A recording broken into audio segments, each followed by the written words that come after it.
On ouvre maintenant notre page spéciale Sainte-Soline. Il y a 2 ans, les images de Sainte-Soline faisaient le tour des médias. Des milliers de manifestants mobilisés contre les méga-bassines, une répression policière d'une rare violence et des blessés graves. Cet événement a marqué un tournant dans la lutte écologiste en France. Pour ceux qui ne le savent pas, les bassines sont ces réserves d'eau qui représentent plusieurs terrains de foot où l'on puise dans les nappes phréatiques en hiver pour stocker l'eau et l'utiliser en été pendant les périodes de sécheresse pour les agriculteurs.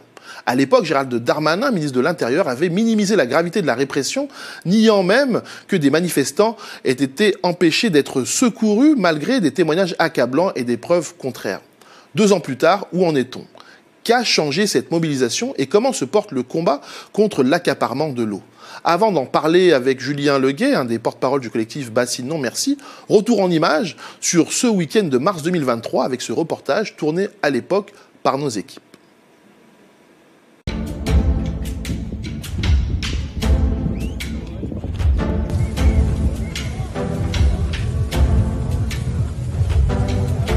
Quel mépris de la part des ministres, les uns après les autres, que de dire qu'il n'y a pas d'agriculture sans irrigation. Seuls 5% des agriculteurs ont accès à l'eau. Ça veut dire que 95% des agriculteurs qui participent à notre souveraineté alimentaire réussissent à produire de la nourriture sans ces foutues bassines. Quel mépris pour les contribuables d'engager autant d'argent public pour une minorité. On est ici parce qu'en fait on considère que ces bassines, c'est une appropriation de l'eau par certains agriculteurs au détriment du reste de la population agricole qui en a besoin, des paysans et des paysannes. Pour nous, l'eau, elle doit d'abord être dans le sol pour être utilisable par les plantes et on doit tout mettre en œuvre pour soutenir des pratiques qui permettent de garder l'eau dans le sol au profit de tous les paysans, de toutes les paysannes qui vont l'utiliser et pas qu'elle soit pompée et mise dans des bassines où seulement quelques-uns auront accès pour leur production à eux. On se bat en ce moment pour des causes justes, qu'on sait que c'est pas simple, qu'il y a des intimidations, que tout est fait pour nous démobiliser, mais vous savez quoi ? Notre détermination est intacte, sur les retraites elle est intacte, sur les bassines elle est intacte, sur le climat elle est intacte parce qu'on bat pour des causes justes, que les enfants qui naissent en 2023, on ne sait pas leur garantir l'habitabilité de la planète pour quand ils auront 30 ans. Et la vraie urgence, c'est pas l'équilibre du système de retraite, c'est ça. Donc merci, bon courage, continuez et allez l'eau, allez les anti-bassines, nos bassaranes. Résistance, résistance, résistance, résistance. Nos bassaranes, nos bassaranes. Ça fait 3 jours que Macron annonce qu'il y aura des images dures. Ça fait 3 jours que Darmanin il annonce des violences extrêmes, etc. Ça veut dire qu'eux, ils avaient un plan de com'. Nous, on n'a pas communiqué sur le fait qu'il puisse y avoir une issue. On a même refusé d'imaginer une issue fatale. Eux, ils travaillent des plans de com'. C'est beaucoup de gens qui sont très jeunes et qui sont tout sauf des inconscients. Il serait intéressant que, bien sûr, ils veulent se protéger, mais que vous entendiez ce qu'ils ont à dire et pourquoi ils sont aussi déterminés. C'est ceux qui ont compris qu'on est en train de foutre leur vie en l'air, la planète sur laquelle ils espéraient faire des enfants, qui aujourd'hui ne veut plus faire d'enfants, qui a subi le Covid et à qui on dit qu'on va les soigner à grands coups de lacrymo.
faut comprendre, c'est que certes, il y a des gens qui sont là pour casser des policiers et tout ça, mais c'est pas les cortèges de tête. Les cortèges de tête sont là pour faire le bouclier, pour la défense, pour se préparer en gros aux attaques vraiment injustifiée et ultra violente des forces de l'ordre. Nous, on est là pour défendre des causes qui nous tiennent à cœur, des causes qui nous concernent. Et au final, c'est nous qui nous retrouvons les plus, on va dire, impactés, les plus blessés physiquement et surtout mentalement. Parce qu'on a plein de camarades qui sont tombés aujourd'hui. On a quelques blessés très très graves. Et au final, ouais, c'est ça. On est surtout là pour faire tampon. Il y a forcément des gens qui sont un peu plus violents que d'autres, mais c'est clairement pas le but des manifestations.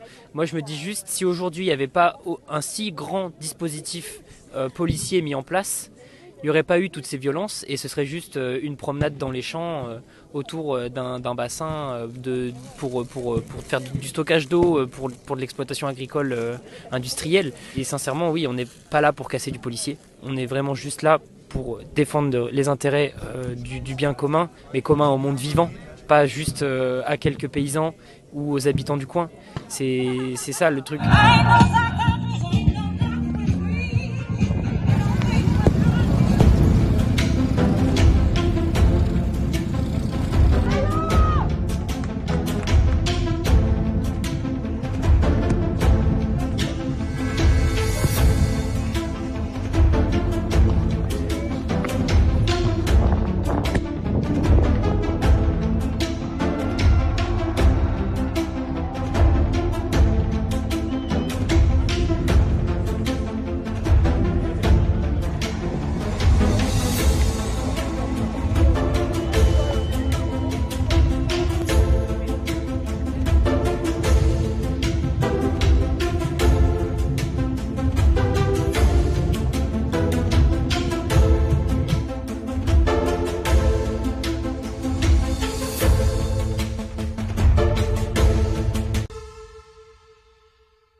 Bonjour Julien Leguet et merci d'être avec nous.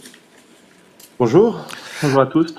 2 ans après Sainte-Soline, quelles images vous gardez de ce week-end si particulier? On a vu, dans le sujet là qu'on vient de passer, des manifestants grièvement blessés, des secours empêchés d'intervenir. Et vous, en tant que militant écologiste et en participé à cette manifestation, qu'est-ce que vous retenez de ce jour-là? Qu'est-ce qui vous a marqué? Forcément des images effroyables. Moi, pour la petite histoire, je n'ai pas pu me rendre jusqu'au pied de la bassine puisque je suis touché par une interdiction de territoire qui m'interdit d'aller sur la commune de Sainte-Soline.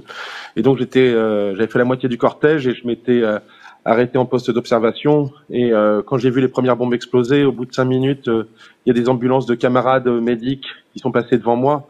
Et donc j'ai rejoint le campement qui était notre point de départ et j'ai passé une après-midi assez effroyable puisque j'étais en brancardage.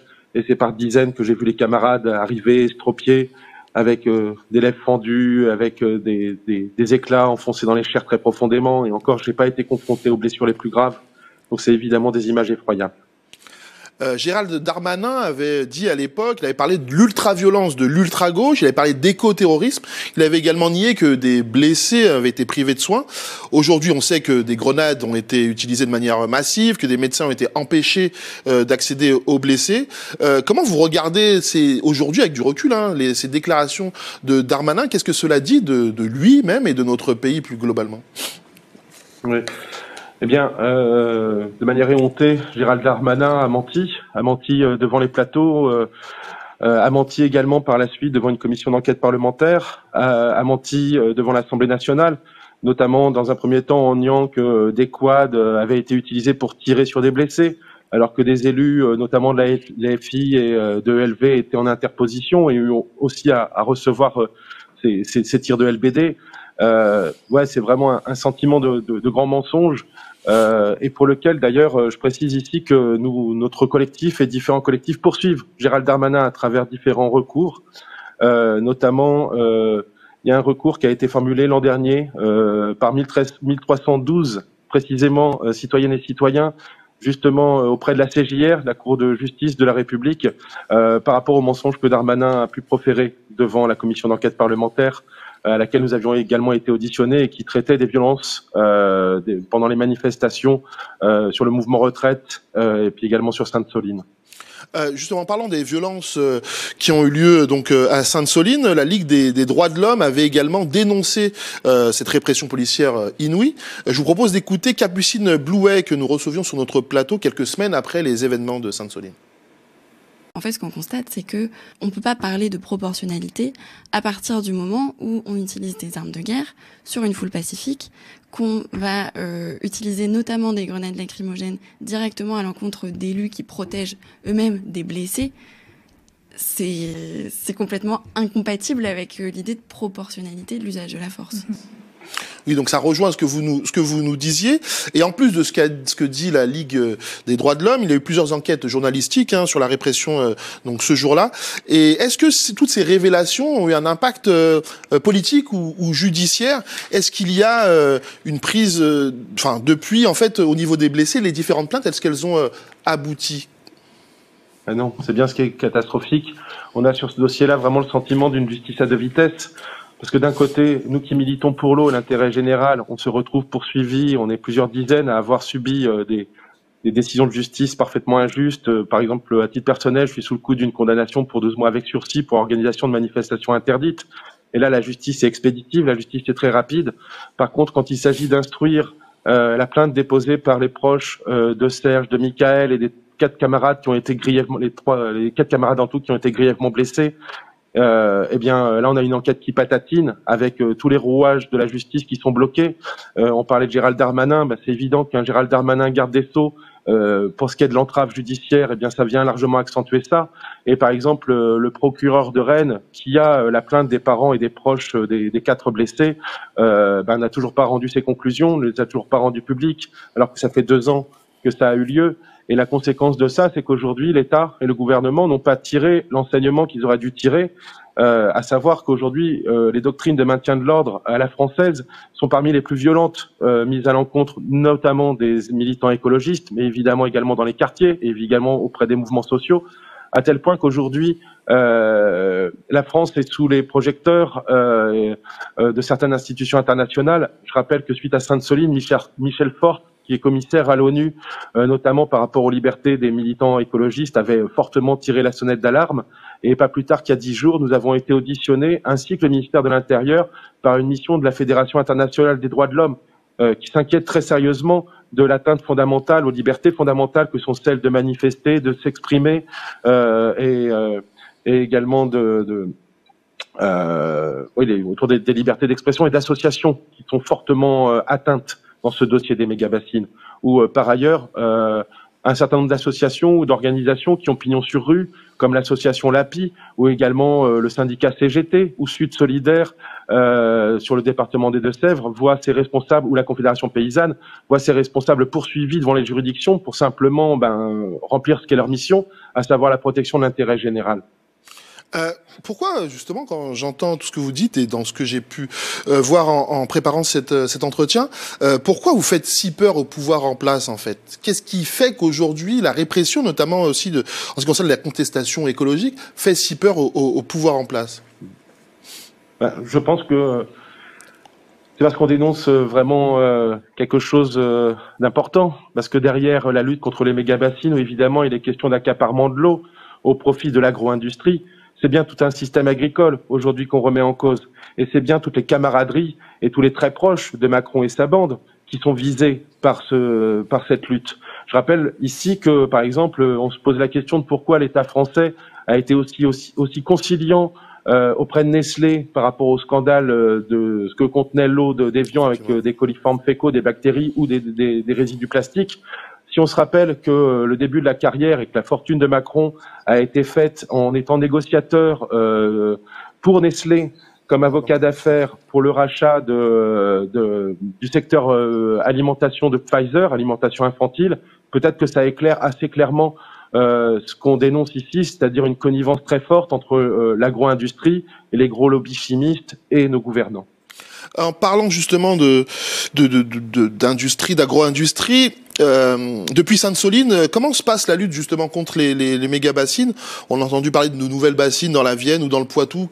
Comment ça se passe concrètement, votre combat aujourd'hui?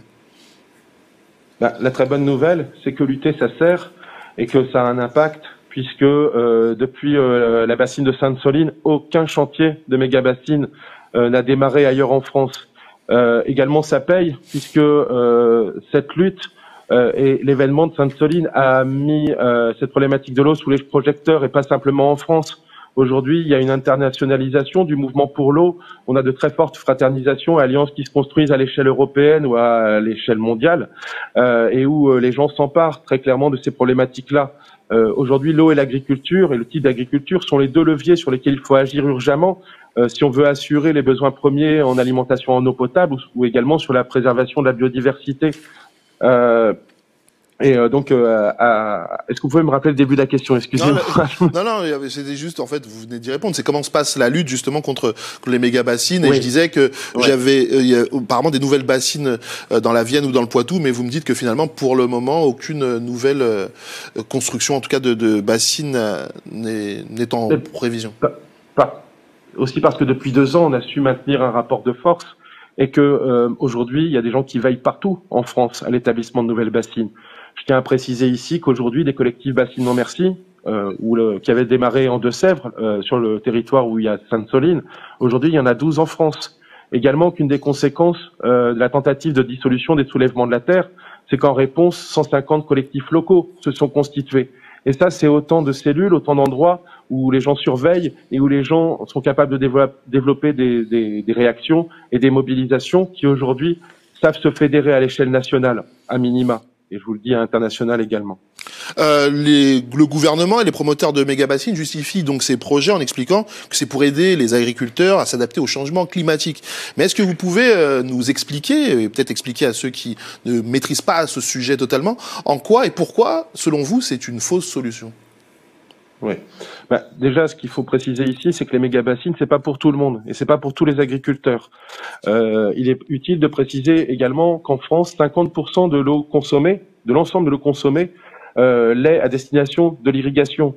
Et quand on voit aujourd'hui dans le contexte de réchauffement climatique à quel point l'eau potable est sous tension, et quand on sait également qu'au niveau européen, la hiérarchisation des usages de l'eau est très claire. C'est d'abord l'eau potable, c'est ensuite l'eau pour les milieux naturels et la vie en général, et en dernier lieu, l'eau pour l'économie. Et dans l'économie, l'eau agricole. Donc, il faut remettre les priorités dans le bon sens. Donc, 50% de l'eau utilisée en France, c'est pour l'irrigation. Seulement 10% de la population agricole, qui ne représente que 3% de la population globale, sont irrigants aujourd'hui en France. Et seulement la moitié de ces irrigants, soit 5% de la population agricole, bénéficierait des bassines. Donc les bassines, quand on parle d'accaparement, c'est très clair, c'est-à-dire c'est privatiser avec de l'argent public un bien commun au détriment de tout le reste de la population. Donc à ce titre-là, évidemment que ce type d'équipement où on se place très clairement dans le technosolutionnisme ne peuvent pas recevoir l'adhésion des citoyens. Et que, on le dit, on le redira, il y aura des oppositions aux méga-bassines tant qu'elles se construiront, sachant qu'en face de ça, il y a urgence à modifier l'agriculture française, à ce que la transition agroécologique elle soit vraiment mise en œuvre, et il y a urgence, il est encore temps. Et si tout l'argent public qui est mis dans les méga-bassines aujourd'hui était destiné aux paysans qui veulent relocaliser leur production, qui veulent replanter des haies, remettre de l'humus dans les sols, en fait faire cette transition écologique, alors on aurait un projet enviable et qui retrouverait l'assentiment de l'ensemble de la population. Et je vais le dire et le redire ici, les bassines, elles participent au gigantisme et à la disparition des petits agriculteurs. Elles contribuent à la concentration des richesses et des terres et vont à l'encontre de ce qui est la principale revendication du mouvement agricole, à savoir de obtenir des revenus dignes. Parce que c'était ça qui était dit sur les ronds-points. C'était pas le fait que les normes sautent, etc. C'était pouvoir être reconsidéré à juste titre pour le rôle qui est rempli par les paysans, mais à condition que ces paysans réadaptent des modalités d'agriculture qui correspondent aux attentes sociétales. Et moi, je veux le dire très clairement, je demande que ça, à me nourrir 100% de mon territoire, je demande que ça, à ce que des marchés aient lieu, à ce que ces paysans qui font un boulot essentiel vivent dignement sans s'exposer aux pesticides et sans nous exposer aux pesticides, parce que ça c'est une autre très grosse problématique. Je précise ici que le 5 avril, va y avoir une grosse mobilisation à Paris contre les pesticides. On est ici à quelques encablures de La Rochelle, où 3 foyers de cancer pédiatrique ont été mis en évidence. Et la cause, elle est connue et elle est sans ambiguïté. Les pesticides qu'on retrouve dans l'alimentation et dans les captages d'eau potable.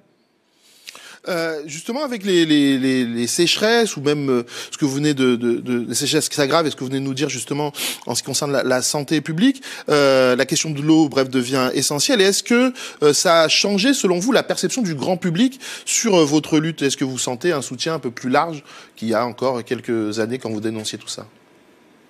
Oui, très clairement. Et je pense qu'on peut au moins s'enorgueillir que la lutte qu'on porte ici, d'abord localement, elle a largement contribué à une prise de conscience des enjeux de l'eau à l'échelle nationale. Et je vous le dis également à l'échelle internationale, puisque pas plus tard que ce week-end, j'étais invité au titre de porte-parole du mouvement à aller témoigner en Allemagne de comment ce mouvement pour l'eau s'est structuré. Puisqu'en Allemagne, historiquement, les camarades ont beaucoup lutté sur des problématiques énergétiques, contre le nucléaire, contre les mines de charbon, etc. Et que, en réalité, le point commun dans tous ces dossiers-là, que tous ces projets écocidaires et destructeurs, c'est un des impacts systématiques, c'est l'impact sur l'eau. Et aujourd'hui, ce que je vois, c'est qu'il y a beaucoup de gros projets d'infrastructures contre lesquels on va lutter, notamment sous l'angle de l'eau, qui est un élément fortement mobilisateur puisqu'il est vital.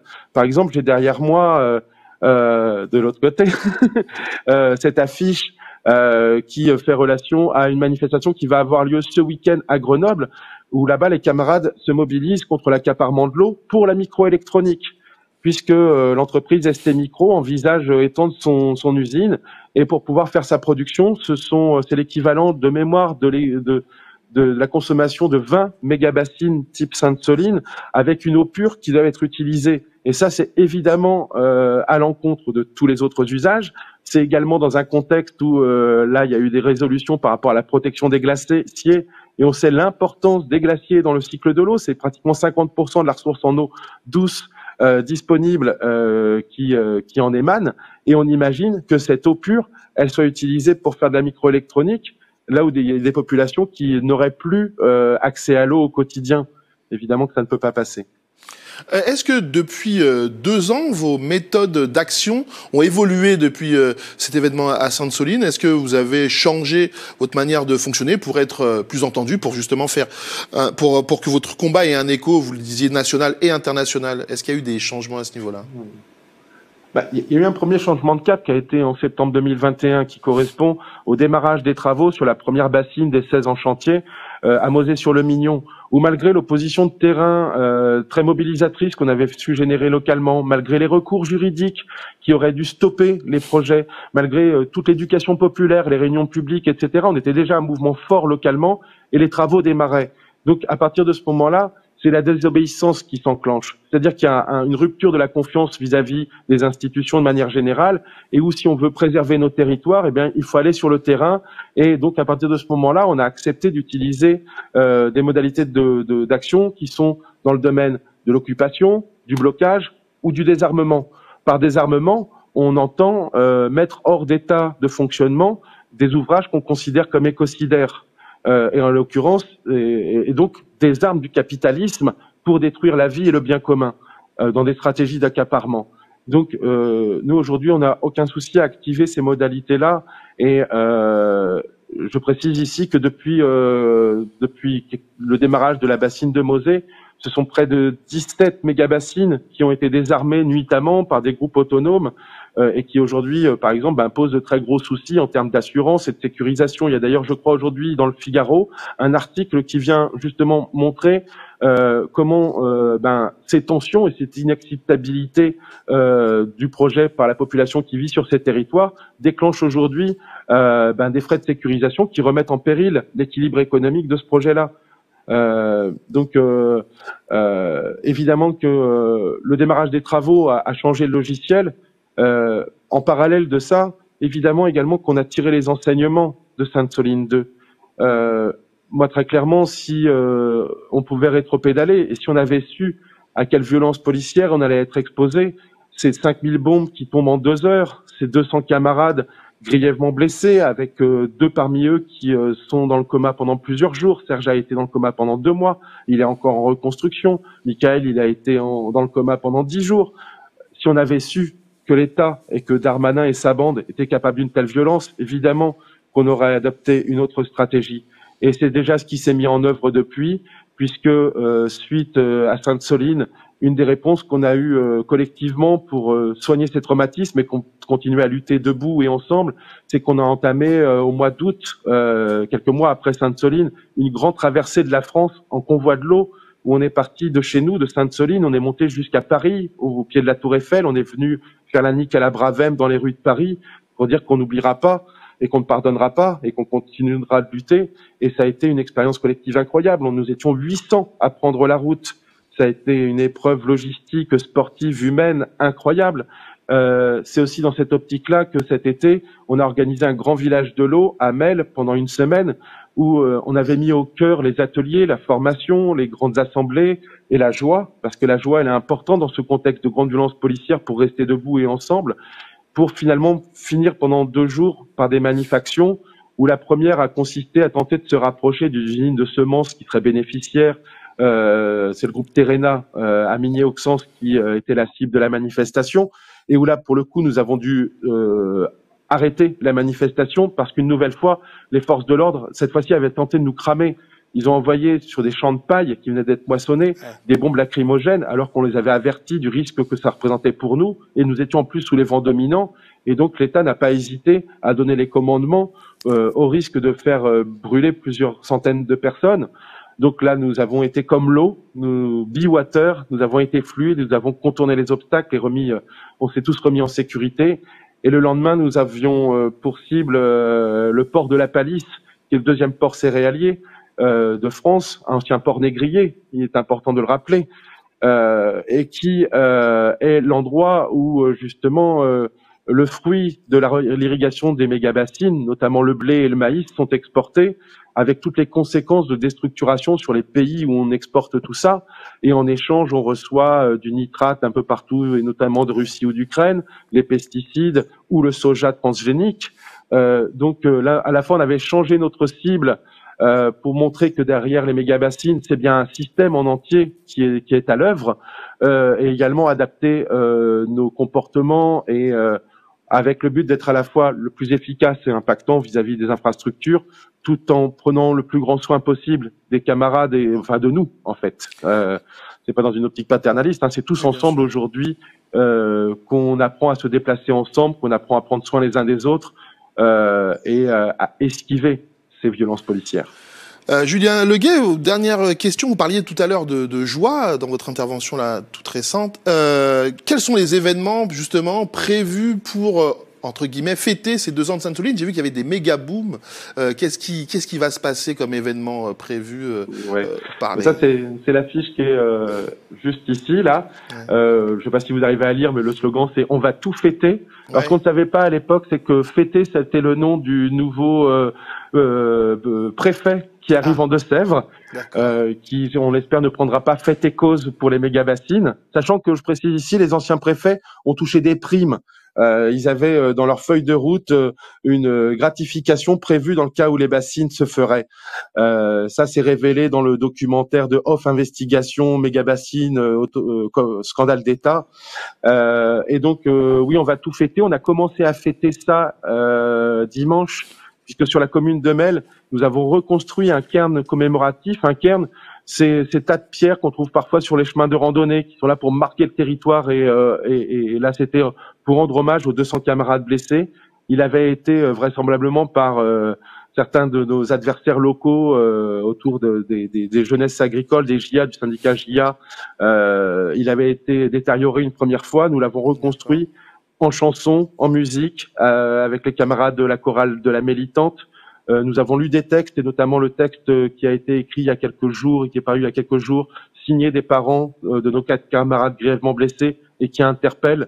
Je vous invite vraiment à vous procurer, à relayer ce texte-là très fort et qui dit à quel point aujourd'hui la justice est cadenassée pour que l'enquête n'avance pas. Et donc c'est vrai que depuis l'an dernier, on a initié ce truc, là, les méga booms, où on invite partout en France, hein, si des gens ont envie de se rendre devant les préfectures ou devant les gendarmeries pour rappeler ce jour sombre de la gendarmerie française où près de 3000 agents ont fait feu sur simplement des gens qui venaient défendre l'eau. Et je rappelle ici qu'il n'y avait rien à défendre stratégiquement à Sainte-Soline. C'était un cratère vide, même à 30 000, on l'aurait pas rebouché dans l'après-midi. Donc je pense que ça a été dit tout à l'heure dans l'interview de la LDH. En fait, s'il n'y a pas de police, il n'y a pas de violence policière. Effectivement. Et c'est important de le remettre au centre. Et quand il n'y a pas d'enjeu, ou quand il y a des arbitrages à prendre entre la santé, la protection des personnes et la protection des biens, évidemment que la protection des personnes doit toujours passer en tête. Et ça concerne également les forces de l'ordre, hein.